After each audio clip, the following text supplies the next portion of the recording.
Hi viewers, my name is Clarice Ezeribe. This is 10 Minutes with You, the program where we talk about how your Christian life influences your daily activities. And with me today, we have a very special guest, a hairstylist. We'll get to meet her after the short break. Stay tuned.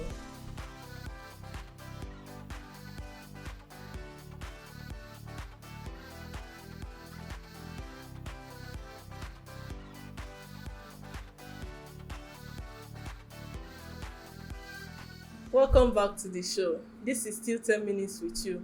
And with us today, we have Miss Mercy Okeje.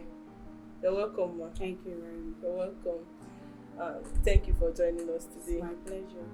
Thank you. We have a few questions for you based on your business and your daily activities. Yeah. So, first of all, I'd like to ask, how long have you been a hairstylist? How long have you been in the business? Okay, currently 3 years. So it's been 3 years. Yes. What inspired you? What inspired me actually was I've always been someone who likes doing hairs, most especially making of beads. Okay. So I was already doing it, but I wasn't really stable and perfect in the whole thing. But I was able to get the opportunity to perfect it very well through a club, a Christian club. Actually, I was a young ladies club Nigeria.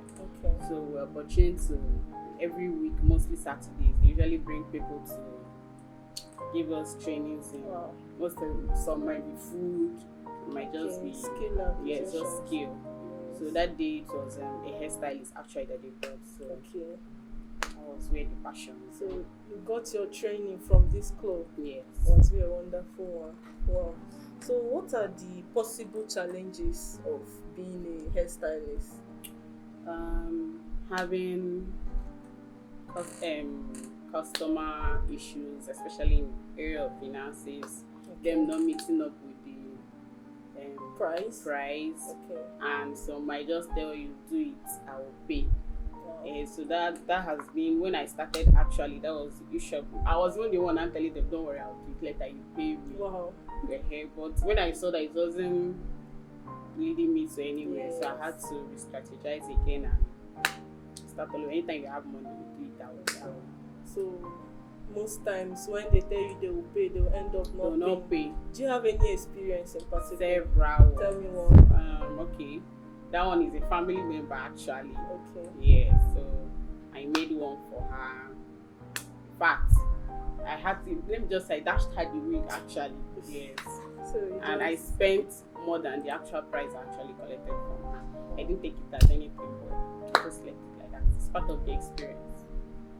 It's good. So long as it's for family. Anything for family. Yeah. So, Miss Mercy, I want to ask you more about your course, criminology and security studies. Okay. I want to ask you more about it. Can you tell us more about it? Okay. Well, it was even when I even got into school, I actually got to know that there's something like criminology. At Okay. first, I thought it was just psychology, but it was in the process of studying the course I got to know that psychology is even under criminology. Criminology covers psychology, sociology, anthropology, philosophy. It covers a whole lot. It covers both biology. It does.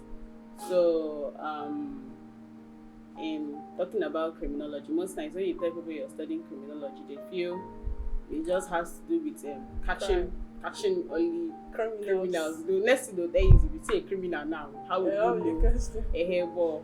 But in the course, our major work mostly as criminologists is to know reasons why people commit crime and what prompted them into committing the crime. And also, before that, maybe you look at a particular area, there's something called crime statistics. When you check a particular area, you check the rate of crime there. Okay. You know when a crime is committed there, then you know the rate, whether the rate of crime there is high or is low. If it is high, then you check the available causes that can result to someone. It might be unemployment, Okay. and so many of them. Yes. That can be a number one factor in pushing someone into committing crime. Thanks.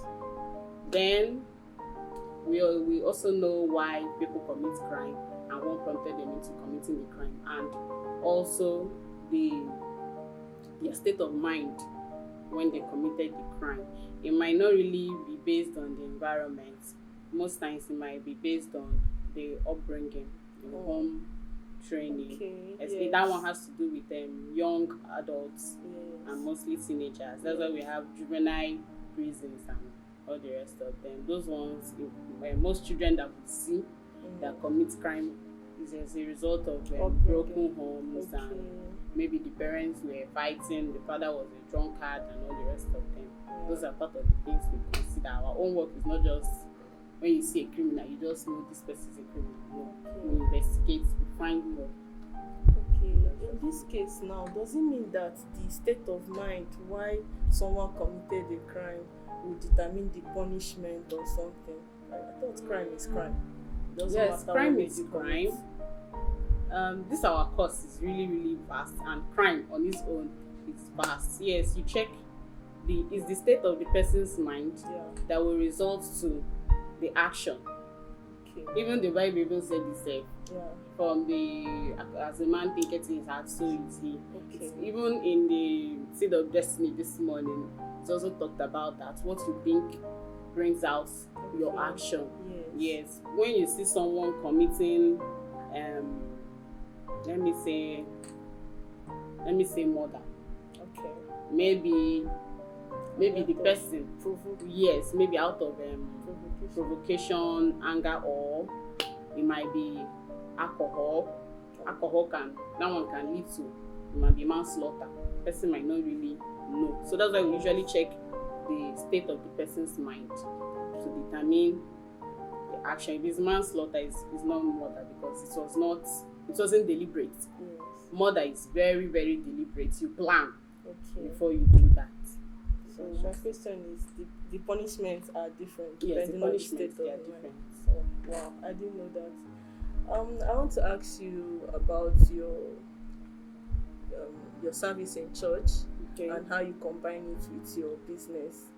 What I mean is, let's say on a Wednesday evening when there is service by 5:30 in church, and then you have a client waiting for you, somebody you're supposed to work with. How do you do it in such scenario? Okay, sincerely, it hasn't been easy because I'm working for someone currently, and combining, most especially the Wednesday service. Sunday is okay for me, but Wednesday service is a bit stressful because work closes by 6. Okay, by 6. Yes, Wednesday service is 5:30. So before you get to the whole thing, transportation plus hold up now. So every time I meet up, or I might meet up late. Most months I won't be able to meet up at all. Okay. So what departments are you serving in church? Hospitality. Hospitality. Oh wow. What do you do in hospitality? Okay. We attend to the people on the altar. That includes pastor, ministers, and all the rest of them. We also welcome people to church in the morning. And during programs, we extend helping hands in welcoming guest ministers. So the people are hospitable, like hospitality. Wow, that's good. So what impact has this department made on you? Like, what have you learned from this department? The department has really helped me, especially spiritually, because before I joined, let's say I wasn't really stable spiritually. Yes, but since I joined the department, God has really helped me. It's been awesome. Oh, that's good. It's been wonderful to have you on this show. Like, I enjoyed talking to you today, and I hope you join us next time we invite you. Thank you. You're welcome. Alright, viewers, this is where we'll end it for today. Don't forget to join us next week, same channel, same time, and don't forget to like and click on the subscribe button. See you next week. Bye.